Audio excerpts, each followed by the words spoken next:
I am an extremely passionate and committed human services professional who possesses an in-depth working knowledge of the psychological and sociological aspects of human development. I consider myself to be a cognitive behavioral specialist, believing that making a change in how one thinks brings about a change in what one does. Many shy away from therapy because they feel their situations are either unique or they are fearful, embarrassed, or ashamed to let others know they need help. SciSpot is my way of corralling pertinent personal, professional, and academic information on understanding human development in one place for all to access privately and even share with others. My personal mission statement is, I am driven by divine precepts and an undying passion to facilitate change in the lives of others. What's yours?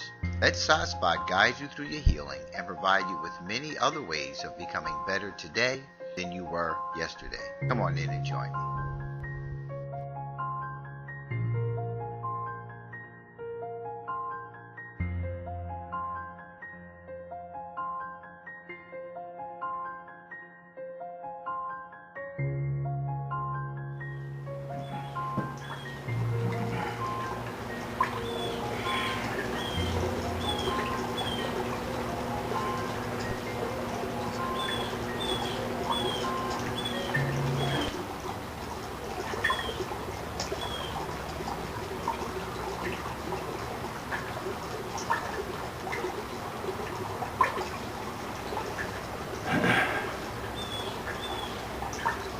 And good morning and welcome all back to SciSpot Live.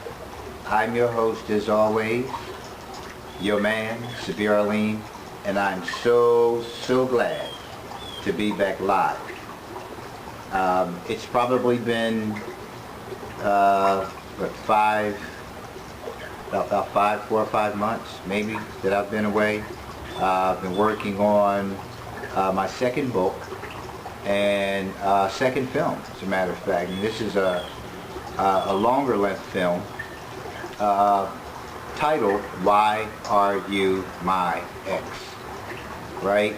And it's Why Are You My Ex? The letters, but it's speaking to male-female relationships from the inside out. So it's Y and X chromosomes. The first film is a 15-minute short film which can be found on my Daddy's Right Here YouTube educational station. Right? You can go there, you can view that. You can also view the trailer for the book.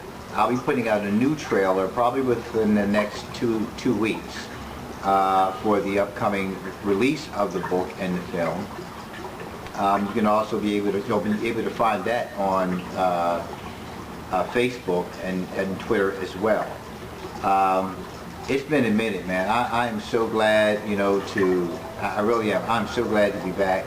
I was sitting here, actually, I was in the process of setting up, and I'm sitting here and I was doing a live test, which, only I could see, and I'm looking at the screen, and the screen was like yellow.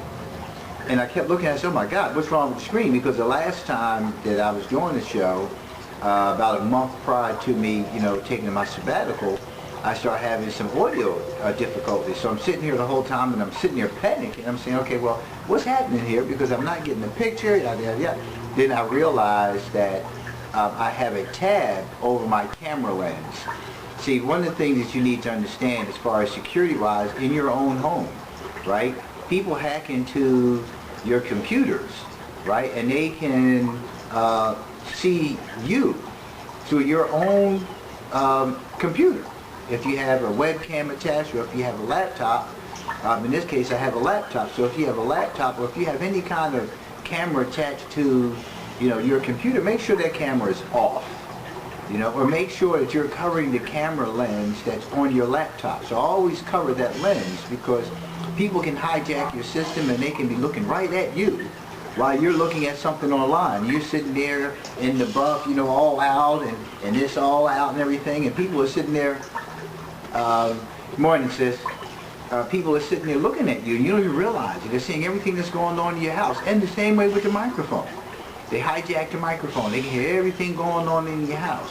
So folks, be real careful, with security with these computers, man, because folks ain't got nothing on their hands but time to sit back and figure out how they can strip you of all, you know, that you have earned and protected. I had to get up at 7 o'clock. Well, I got up at 7, but it was really 6 because I forgot about the whole clock setback. You know, fall back, spring forward, somebody had reminded me of, so I forgot the time fell back, so I got up because I had to go to Walmart to get a tripod for my camera, because for those of you who don't know, I'm live in terms of the show itself, but I also record it on another camera, so you can go to my YouTube, my Daddy's Right Here YouTube educational station, right, at any given time and watch this video.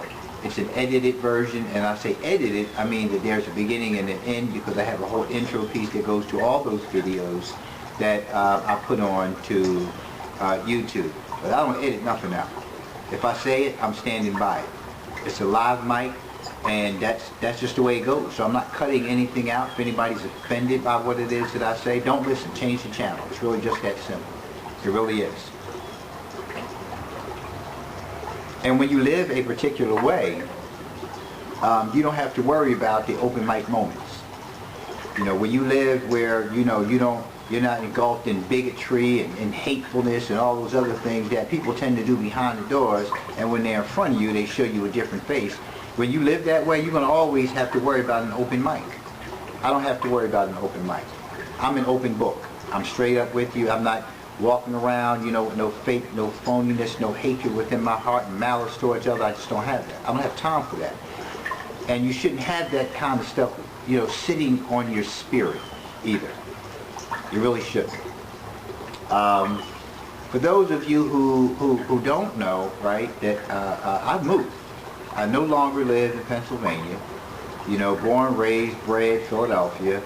But for years, I vacationed in Hollywood, Florida, and I had decided that this is the part of Florida I wanted to live in. So when I had an opportunity to move down to Florida because I got a job opportunity, I moved to Panama City, Florida. Now, I just thought Florida was Florida. But I learned a whole different thing about the state of Florida when I moved to Panama City. Panama City is a whole different environment. Listen, nice place to visit. Wouldn't want to live there. It's just not my cup of tea. It's much like the South. You know, for those of you who know what I mean by the South, yeah, there's still like big, humongous Confederate flags attached to the back of trucks, and it's just an environment down there. You know, people tolerate one another, you know, down there. You know, but you know, it's just not my idea of Florida that I was planning to move to, because if I wanted to live in the South, I'd have just moved into the South.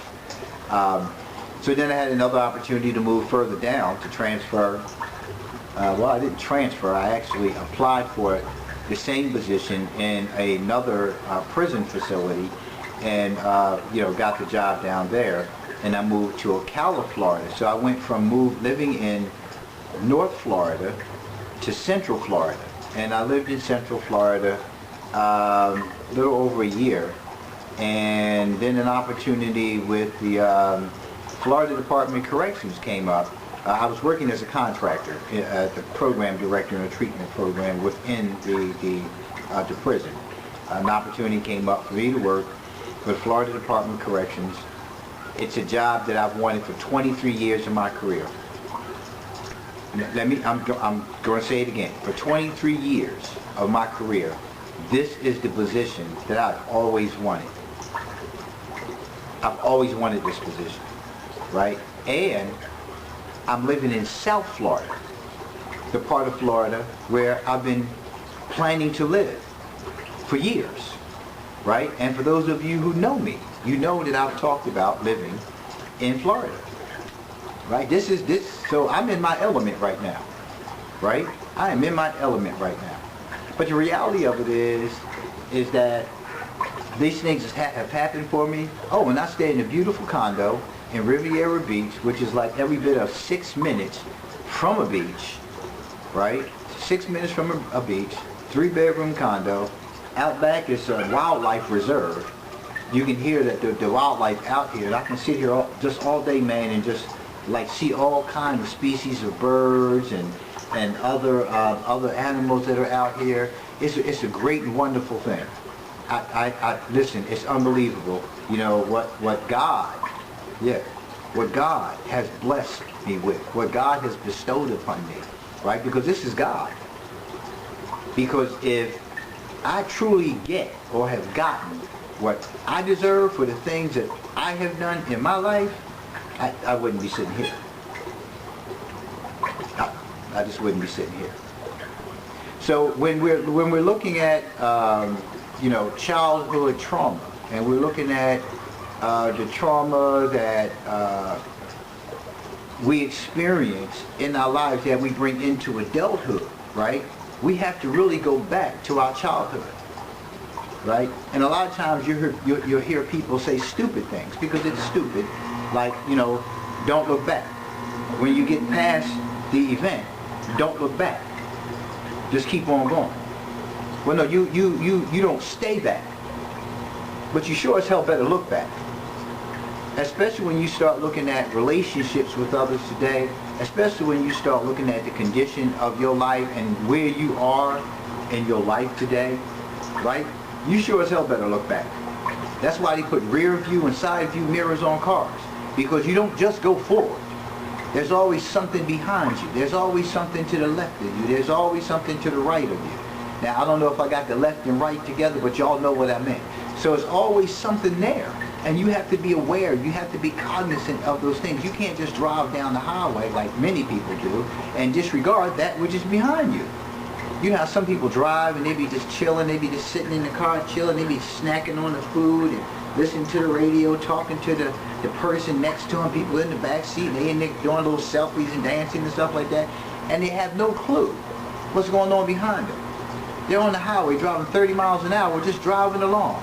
It's only one lane, but you got to get behind them, and they're just looking forward. They're not using any of those other views so they can see what's really going on around them. They're oblivious to what's happening. And some of us live in oblivious conditions, where like we don't think about anybody but ourselves. We think everything is about us. We think we're the only ones that these things have happened to. And what I learned years down the lane was that I was unique as a person, but I wasn't unique in terms of things that have happened. I was not unique in any way, shape, form, or fashion. So it's important to understand, right, that you're not alone. And whatever it is that you've experienced, it didn't just happen to you. Somebody else had that same experience. Somebody else can help you. That's where group therapy comes into play. See, people don't understand how group therapy actually was found to be effective for healing communities. And it happened after the war. You know, when the war ended, right, people didn't return. And those who did return, returned with the residue of war. You know, some lost limbs, some lost family members, some lost, you know, their homes. You know, and people sat around and they just started talking to one another. And they started having conversation with one another, and they began to realize that they were actually helping one another. They were helping one another. They were able to talk to someone else about what it is that was going on with them. But they were actually helping, right? They were helping. So when we start looking at childhood trauma, the first thing, you know, people have to look at is, like, well, how do you determine who a specialist is in trauma? Because people often say, well, Sabir, you know, you talk about a lot of subject matter, but what makes you, you know, the expert? Well, in most cases, the things I've talked about, I'm talking about from my own experience as a human being. I just told you I'm not unique.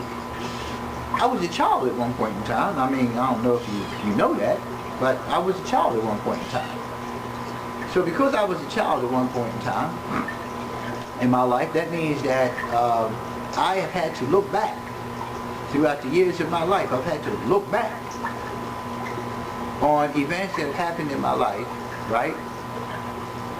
In order for me to see what direction I was going in and what some of the things were happening in my life. But it wasn't until I went into therapy, right, that I really began to get a picture of where I had been and where I was going at the time, because I was heading in the wrong direction because of my inability to deal with some of my own traumas, my childhood traumas, because we're talking about childhood trauma right now, right?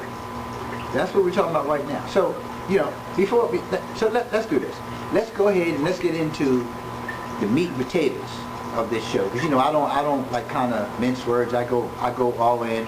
I'm gonna be real about all this kind of stuff. So let's first talk about the definition, right, of trauma. Let's do that, right? So this definition comes from the APA.org, and APA is the American Psychological Association, right? So now, if you understand that, we're talking about psychological when we talk about trauma, right? Trauma is an emotional response to a terrible event, like an accident, rape, or natural disaster. Immediately after the event, shock and denial are typical. Longer-term reactions include unpredictable emotions, flashbacks, strained relationships, and even physical symptoms like headaches or nausea. While these feelings are normal, some people have difficulty moving on with their lives. Psychologists can help these individuals find constructive ways of managing their emotions. Now, I want you to listen to this for a minute. The first thing is that it was defined as an emotional response to a terrible event. Now, terrible to you and terrible to me are obviously different as adults. But our interpretation of terrible originated from childhood, okay? When we look at situations like domestic violence, now we're not just talking about the hitting, we're talking about the overall environment. Any environment whose stressors are facilitated by yelling and screaming and slamming things around, breaking things, frequent arguments, just like one of those high toxic environments, high conflict environments, right? That's stressful, right? Because what you have to look at, and we're going to go into this a little later when we start looking at another definition that's given by Merriam-Webster. But when you start looking at the environments, right, there's some terrible environments that many of us grew up in. And we don't see how terrible these environments are until we start getting older. Yes, we emotionally react to it. And people say, well, children are so resilient. Well, we're all resilient because our creation is as such. When things happen to us, our body, our creation automatically kicks in and begins to protect us. So that's why sometimes the mind blocks it, because it's such a terrible event. The mind blocks it and we become oblivious to it, and we move forward, but it still remains there, but we're protected in many ways until it shows up again. And when we get older and it shows up and we do nothing about it, it's even more devastating. But again, trauma is an emotional response to a terrible event. And it says like an accident, rape, or natural disaster. Now, we can look at natural in many different ways, because natural is me talking. That's natural, right? The ability to talk is natural, right? So let's look at natural, because when people keep talking about natural disasters, people often refer to, you know, things that happen in nature, in the world, you know, like hurricanes, tornadoes, torrential rain, tsunamis, things of that nature. But people often forget about the naturalness of the human being. The human being is natural. The human being comes into an unnatural condition when other people engage it, him, her, whatever that may be. You know, if it's a boy or girl, that's why I said him or her, but you'll hear me speaking in general terms of of it. So when the human being is engaged by another, that other person is actually influencing that which is within that person that is interacting with. So when I sit and talk to another person, right, those things that are in my mind about things that I have gone through, right, are my filters. So when somebody is talking to me, right, I'm hearing them through my filters. So if somebody is presenting a particular behavior towards me, right, I'm going to automatically react to it. If there was a terrible event that happened to me, I'm going to begin to feel it emotionally. Now, most of us don't have the ability to identify what the emotion is and its origin, let alone how to properly manage it. You got me?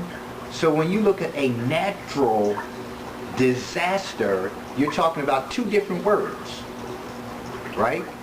Because there's something that's happening in its environment that is not natural from the other person, and it's beginning to bring up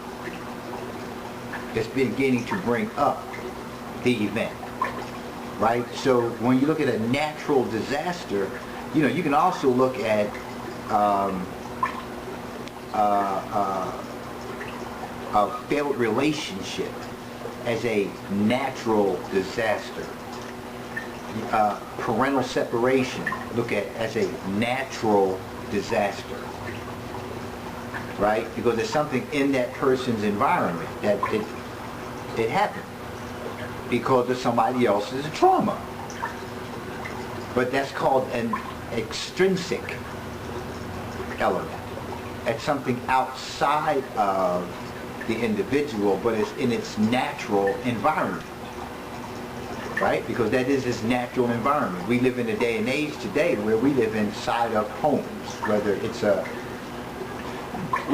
hut, whether it's a shack, whether it's a log cabin, whether it's a condo, regardless of what it is, that is our natural environment.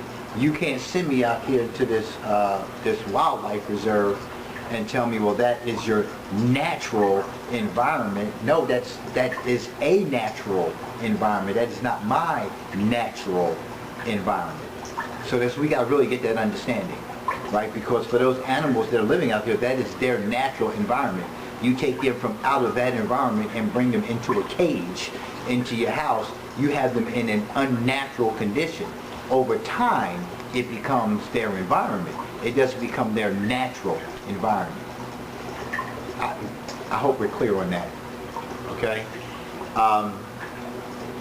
So let me go to the Merriam-Webster definition of it as well. So when you look at Merriam-Webster's definition of trauma, is an injury, such as a wound, parenthesized, to living tissue caused, here we go, by an extrinsic agent.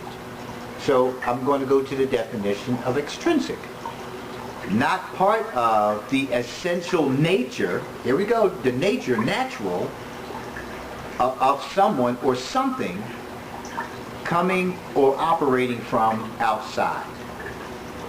Okay? So, like, one of the things that I've often talked about throughout many of the shows that I've done is I've talked about the trauma experienced in the womb, right? And a lot of times people don't look at what happens in the womb. You know, at first of all, it's a human being inside of the womb. Now, my mother went through a lot of physical and verbal abuse by my father, right? That affected me, right? And I discovered that it affected me later on in years when I went to therapy, because I was a kid who wet the bed up till about the age of maybe 13, 14 years old. Didn't never understand why. It wasn't that I was lazy, didn't want to get up, didn't want to, I didn't want to be wet. I know that much. But then what happened was later on in my adult years, I was in a situation. I was dating someone, and we slept on the floor, and because I think a daughter, we let the daughter sleep in bed, and we just kind of set up a little makeshift bed on the floor. And I woke up in the middle of the night, and I had wet myself. I was an adult. I was in my 30s, early 30s, and I was embarrassed. Obviously, I was embarrassed, and she was saying like it was okay and whatnot, and then I went back, right? Because I went to therapy, and I went back, and I started talking about my childhood bedwetting, and then I talked about the incident, and and I thought back, when I was probably, like, my mother and father separated when I was 5. Well, she left his ass. She was done with him. He beaten her and all that. That was it. But I remember sleeping on a makeshift bed in that environment. In that environment. The bed was against the wall, and I remember that because there was another incident that took place, right, that I always talk about, and people look at me like I'm crazy, but if you ask my mother will always tell you, yeah, he's always told me that. You want to hear it? Let me tell you. I was laying on that makeshift bed, and the bed was makeshift, was placed against the wall. My parents' bed was in the middle of that room, and the bathroom was like right around the corner from where I laid on the floor. So somewhere in the middle of the night, I woke up, and I looked up, and there was this translucent being. I just remember being all dressed in white. I don't know whether the person was white or whatever. I remember being translucent, long flowing hair. Remember that? And they looked down. They stood and looked down on me and picked me up and held me and just looked at me, put me back down, and just kind of like whisked away. And I got up to follow this being, and it's like it went down into the toilet like a mist, like, and you'll hear me tell you this now. But Sherelle, go ask Pat, go ask our mother, and she'll tell you exactly what I just said. She'll tell you that's exactly what he told me back then too. But I felt at that point, and I learned later that I felt like I was protected, right? That was an angel, because all that was going on in that environment. And I kind of rubber band. They call it rubber banding when you go back to a childhood period or a previous period back into your adult life, into your current life. It's a rubber banding thing that takes place. So I remember being on that bed, and I remember being in that environment, and I remember, matter of fact, I remember rats being in that home as well. I remember a whole lot of things about that environment. But I also remember that it was a terrible environment. It was a terrible environment. And I remember that, and when we were talking about it in therapy, like I felt those feelings, that terrible feeling, the fear, all over again. I felt it all over again.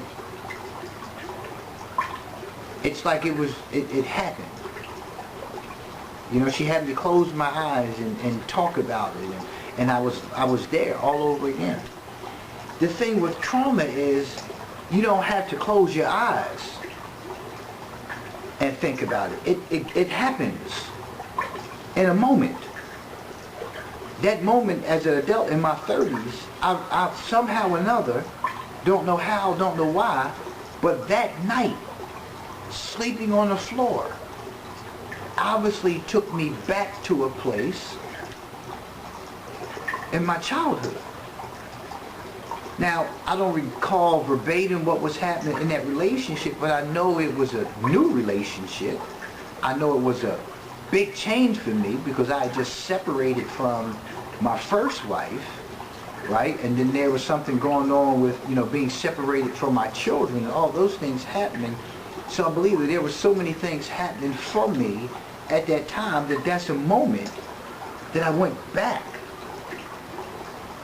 to those bedwetting days. And so I'm looking back and I'm saying, wow, because I was under so much stress coming up as a child. And my mother did the best she could raising us. So I would never say anything that she didn't do her best. She did the best with what she had, with what she knew as a young mother. But it doesn't stop the things the events from impacting my life. That's just a reality. That's just a reality. And then my mother was rough. My mother was, listen, she raised us. My mother was 5'4", 5'5", somewhere around there. And she was a little woman, a little petite woman, but you'd have thought she was every bit of 6'9", right? Heavy-handed, right? She wasn't taking no nonsense. So we got our behinds whooped. We got our behinds whooped. It was like real aggressive environment, man. And so those things coupled with what I'd already experienced in the environment where there was all this domestic violence going on, and we move and we come into an environment where we have this heavy-handed disciplinarian punishment kind of mindset of guidance in our environment, because that's what she had. That's the kind of direction that she had. And it wasn't physical, but it was the other stuff. It's the psychological stuff that happens. The things that are said. Because then that's something else I began to experience.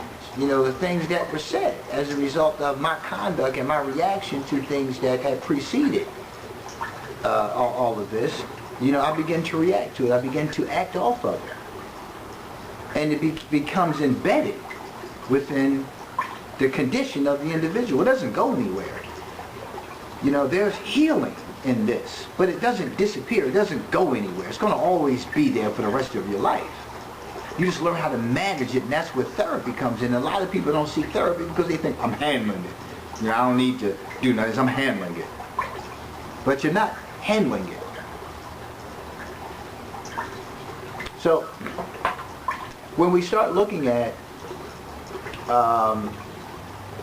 the impact that trauma has on the individuals, we have to really start looking at what's happening with the computer froze on. We have to start looking at the how of the childhood trauma, how it all plays out in our daily lives, because I can tell you, when you start looking at the rates of divorce, the failed relationships, I was looking at Tyrese, the video that he had posted, missing his daughter and that whole situation and things like that.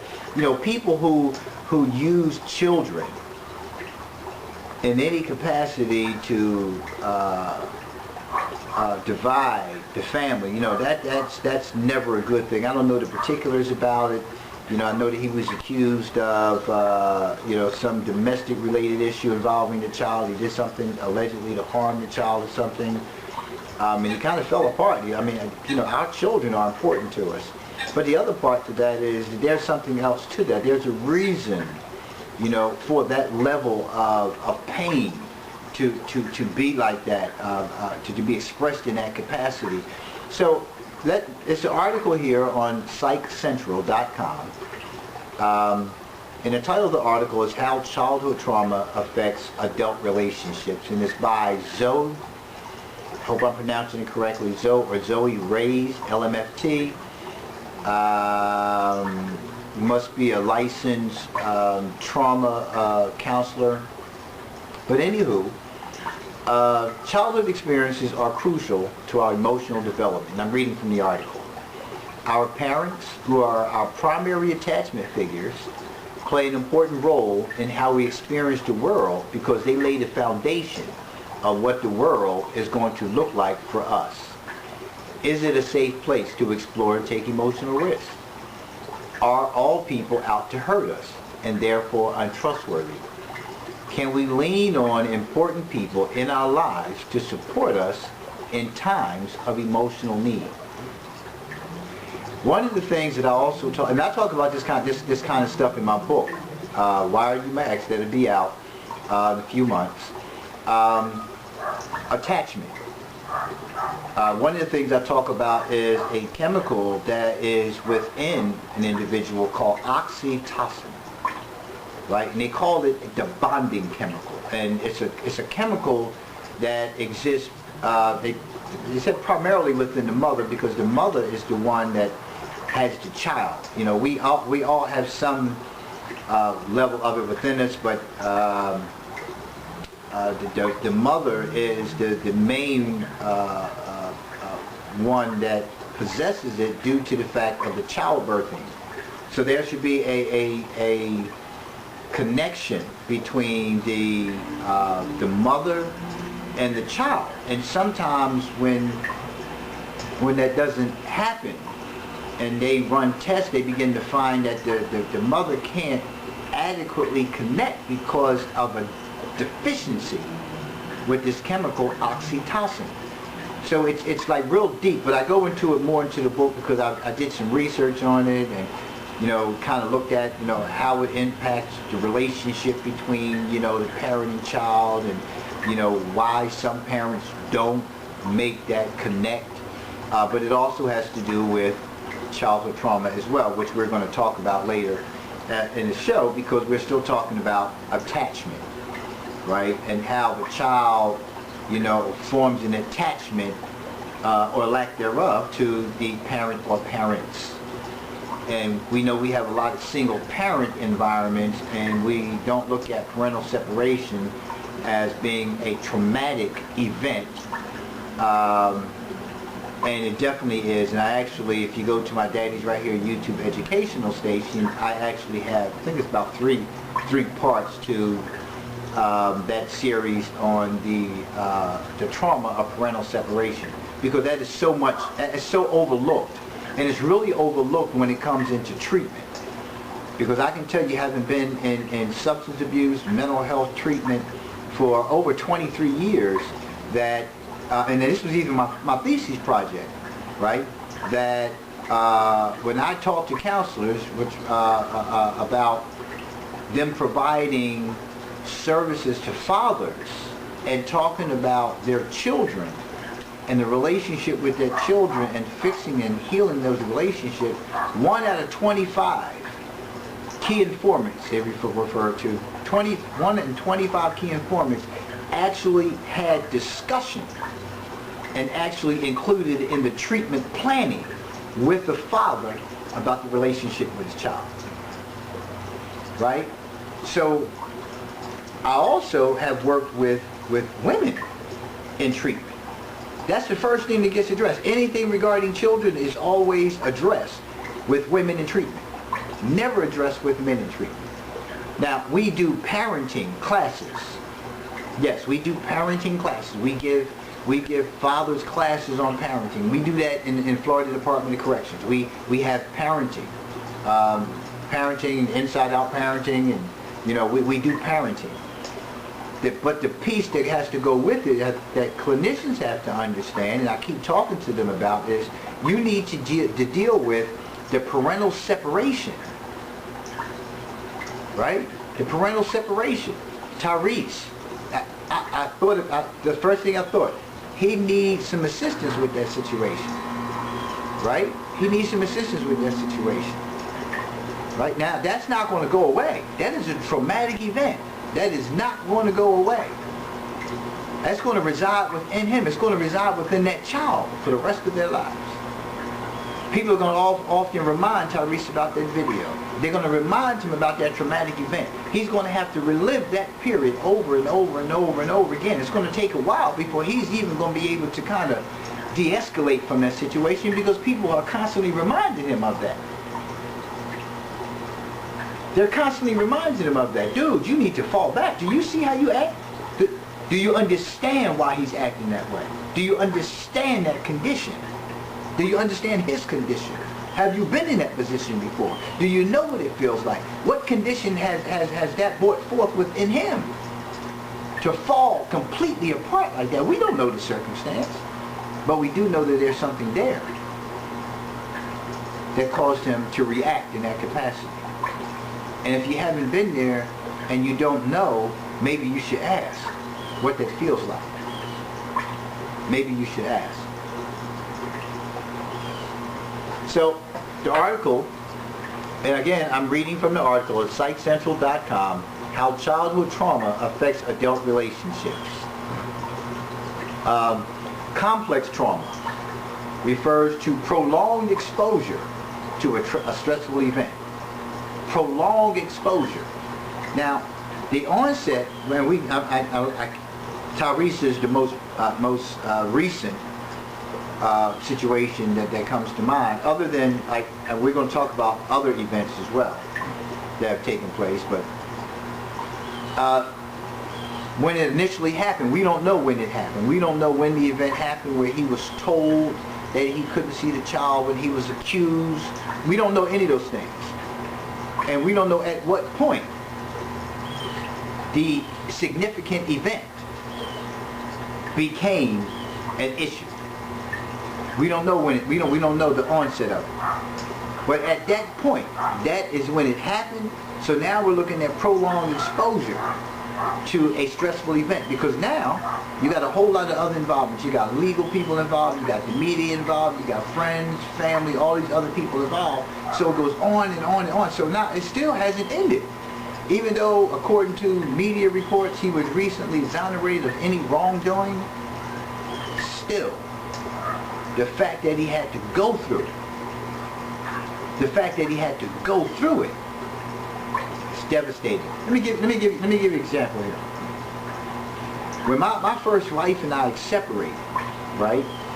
An event had happened, and my daughter had some, and it's public knowledge. I really don't care, but you know that it's a matter. She had some bruises on her arm, so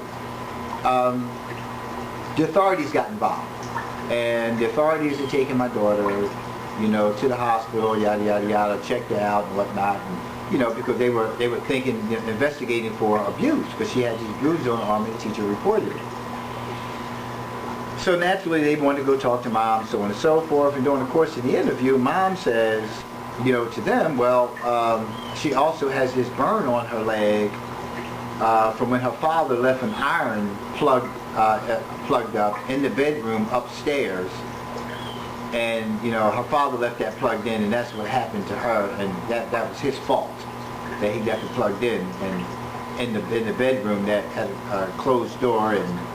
But anyway, so my child was downstairs with her. I was at work. The child went upstairs, unbeknownst to the mother, they gone into it, and she pulled the iron down. She got burnt. Anyway, so the mother told them that. So she included me in an investigation, like I had done something. I'm saying, whoa, y'all investigating me? So they came and they sit down, and people don't know what that feels like, to be accused. And I'm sitting there like, what would you do something like that for? Like, not even thinking that, well, first of all, that's not him, that's not me abusing my child. That was negligence of me leaving the iron plugged in. But the other part to it is, if you're under investigation for something, you put the father under investigation for something, what do you think the outcome is going to be? We both look like fools, for one. What impact does that have on a child? So to this very day, that still resides within me, that happened. I don't hold any malice towards her for it. I'm not angry at her for it. But just the mere fact that I had to be placed under investigation, now obviously it was all unfounded. It was all unfounded on both parts, but the mere fact that I had to go through that. And if you've never been through that, being investigated and being accused of doing something that you didn't do, it's like, wow. And then for it to come from a person who, like, you love me. Why would you do something like that when I'm not the cause of any of this? Like, wow. But anyway, it's a matter of, when you look at prolonged, you know, that went on for a minute, because I'm like, wow, And then I still had to like, I was still in the process of the separation and, making the adjustment to not being with my children and, having to not see my children for a period of time, because of the dissension that existed between us and how she was dealing with things. And so, but it's not all, the point that I'm making is that if you haven't been through that experience, you don't know all the things that are involved for there to be a healing process between you and that person when things like that happen, the healing process. You never forget that. You never forget that, right? And it continues on. So this would include children who have grown up in physically, sexually, and or emotionally abusive households. Remember I talked about earlier about the natural environment. Well, that is my natural environment. Outside in the woods is not my natural environment. It is a natural environment. But this is my natural environment inside the home. This is where all my learnings begin. Right? This is where attachment begins. This is where relationship building, happens. This is where me understanding, what nurturing looks like.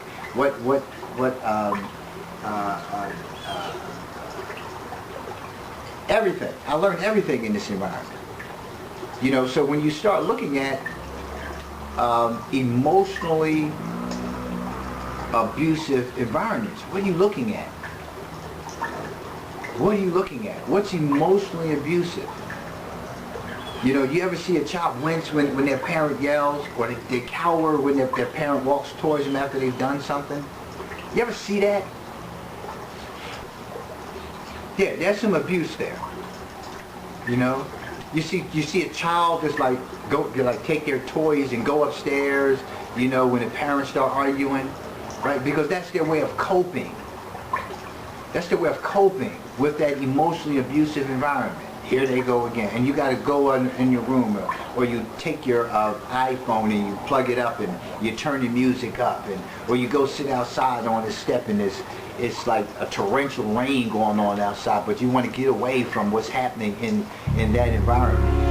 People don't talk about that level of trauma. People focus on the sexual abuse and the physical abuse. But there's a whole array of things that take place within a person when people start yelling.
you.